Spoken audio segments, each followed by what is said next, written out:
Governments love to tell us they are working for our financial freedom. They constantly talk about stability, growth, and opportunity.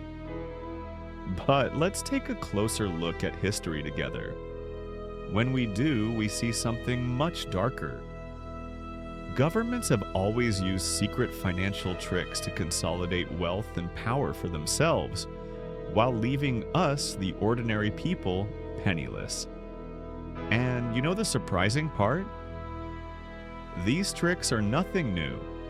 They have been recycled for centuries, wrapped in different packaging, sold to us under new names, but the goal is always the same: to transfer wealth upwards and keep us all dependent. Let's start with the oldest and simplest trick: inflation.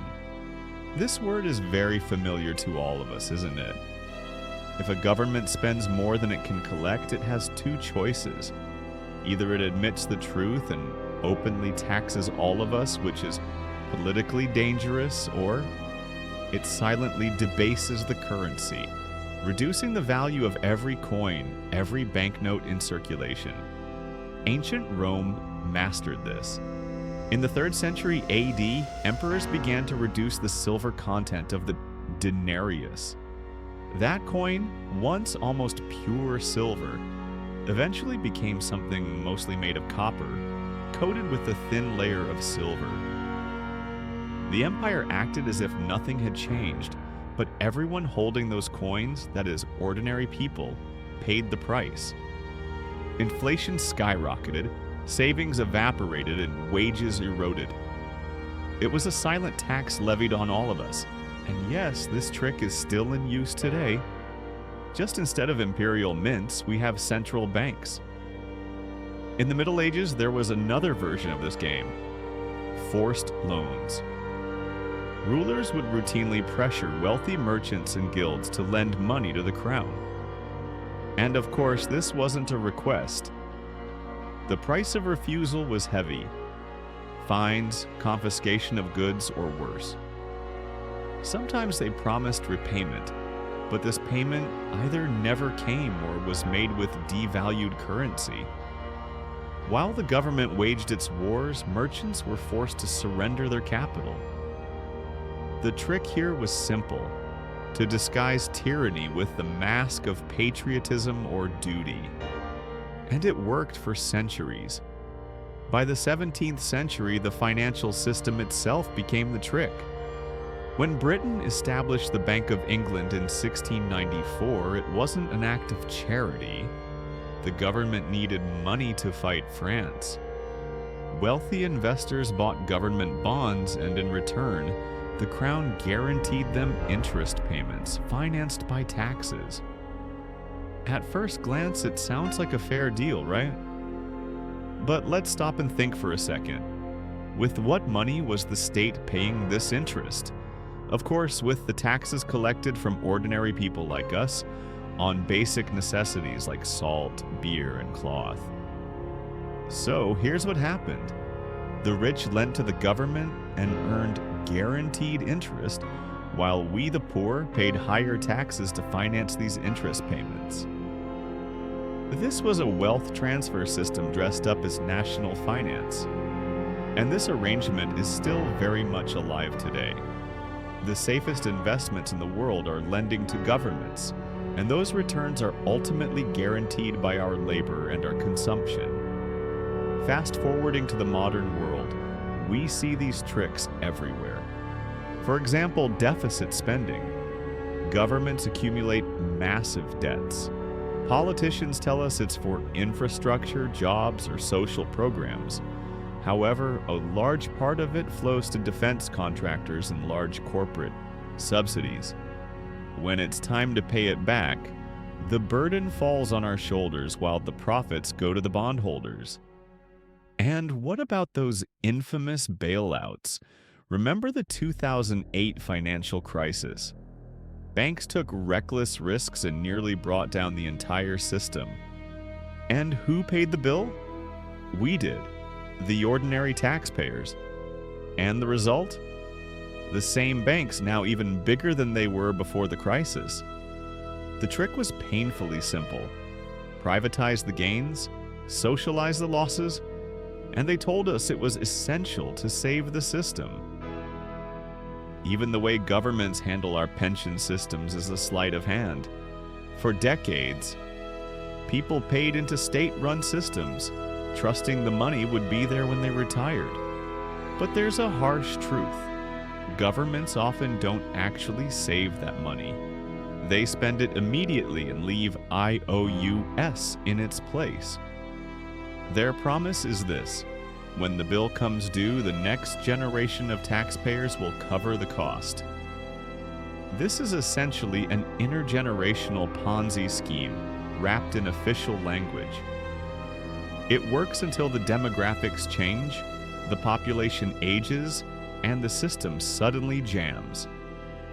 Then the government reforms the system, which means cutting benefits, raising the retirement age, or eroding the value of payments through inflation. Do you see the pattern here? At every stage, the trick is based on perception. We are told that inflation is growth, that forced loans are duty, that national debt is investment, and that bailouts are stability. The language masks the reality, the transfer of wealth from the many to the few, from the bottom to the top. And history shows this trick works because most of us don't read economic history, we don't understand financial systems, and we don't see the trap until it's too late. In recent decades, the tricks have become even more complex. Consider quantitative easing, QE, a term most of us hadn't even heard of before the 2008 financial crisis. Central banks created trillions of dollars out of thin air. Politicians and bankers convinced us all that this was necessary to prevent a collapse. And yes, it worked for the financial system.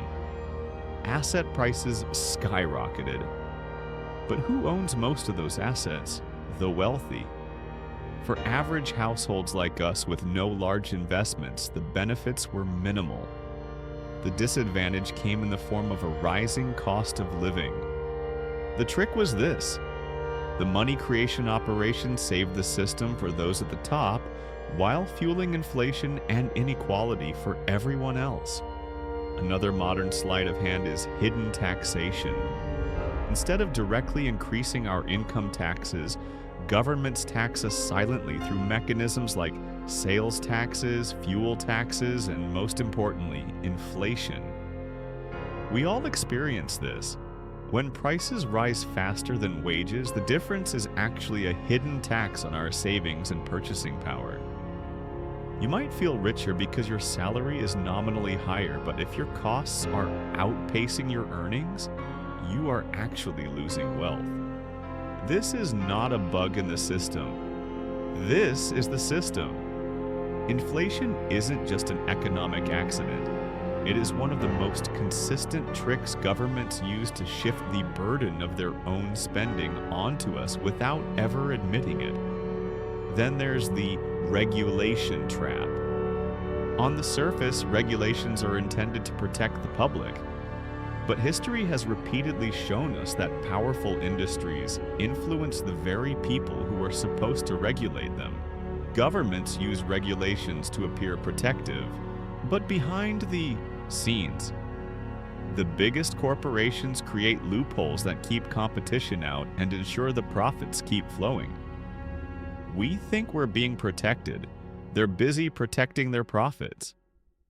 War financing is also an old trick in new clothes. Military spending benefits defense contractors, banks, and bondholders, while the bill is loaded onto ordinary taxpayers. The trick is that wars are always presented as temporary emergencies, yet their financial burdens last for generations. Governments also weaponize complexity itself as a financial trick. Tax codes thousands of pages long. Financial instruments that even professionals struggle to explain. All this creates an environment where it becomes impossible for us as ordinary citizens to follow how the money flows. complexity becomes their camouflage. When we cannot see the wealth transfer, we cannot resist it. Why is this important now? Because these tricks are happening right now, before our very eyes, and they are accelerating. Inflation is eating our savings. Debt burdens are growing larger every year. Governments are loading costs onto us in such indirect ways that most of us never make the connection. The result? A system designed for the financial elite to grow stronger, while we continue to work harder for less real wealth. The lesson from history is not just that these tricks exist, but that they always come back. Different eras, same mechanism. And perhaps the most painful truth is this: most people cannot escape these tricks because they don't even realize they are being played. They accept inflation as natural, taxes as inevitable, and bailouts as a blessing. They believe government messages instead of studying economic history. And this lack of awareness is their most powerful trick. When we forget the past, we cannot recognize its repetition. This is why governments and elites prefer a populace that does not understand finance. This is exactly why we are here. Financial education is resistance. Economic history is our weapon. If we know these tricks, we are much harder to manipulate. So, what should we take away from this? First, always look beyond the headline. When governments announce stimulus, ask, who profits first? When inflation rises, remember it's not just bad luck, it's a policy. Second, try to build real wealth outside of these traps. Assets that can hold their value even when our money is being debased.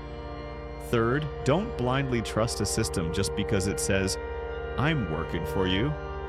Systems exist to protect themselves, not us. History doesn't repeat itself, but it catches us all unprepared if we don't understand it. Those financial tricks that left Roman citizens penniless are the same tricks emptying our bank accounts today. Only the language is different. The only difference is whether we recognize them in time. If this video has given us all a new perspective, subscribe to be a part of this community, because we will search for the answers together in history.